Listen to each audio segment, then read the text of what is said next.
Hurricane Milton did make landfall in Florida as a Category 3 storm. Wind, storm surge, and extremely heavy rainfall creating catastrophic conditions across the area, increasing the risk of life-threatening flash flooding. Brian Abel is in Orlando with the latest following the storm. In a record-tying third time this year, a hurricane slammed straight into the state of Florida. Our island was devastated by Hurricane Helene, and now we're getting a gut punch with Milton.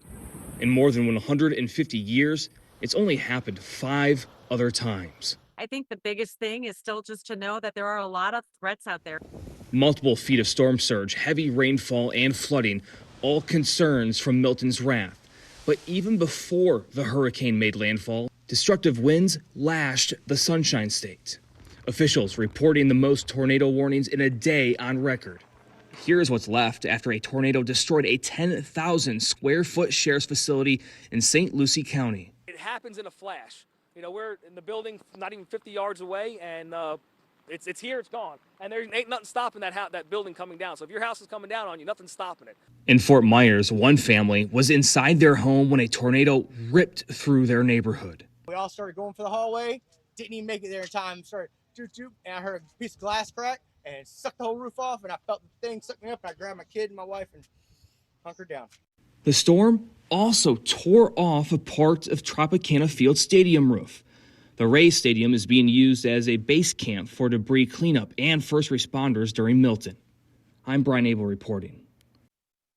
Now, from the KQ2 Weather Desk, your KQ2 Local Weather Authority forecast with meteorologist Vanessa Alonso, sponsored by East Ridge Car Wash.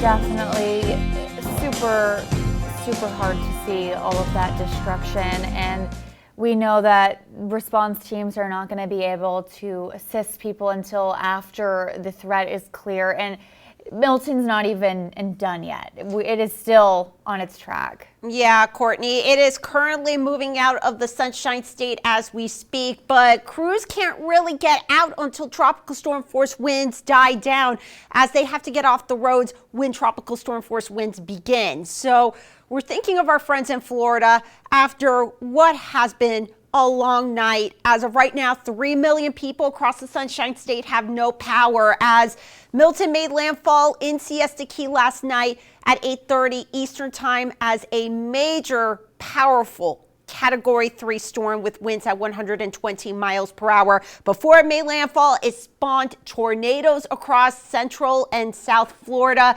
and Tampa was on the northern eye wall, so even though they were spared from the storm surge due to the offshore winds, they got pounded with those major hurricane force winds, and it went into Orlando and now into the Space Coast, Daytona Beach.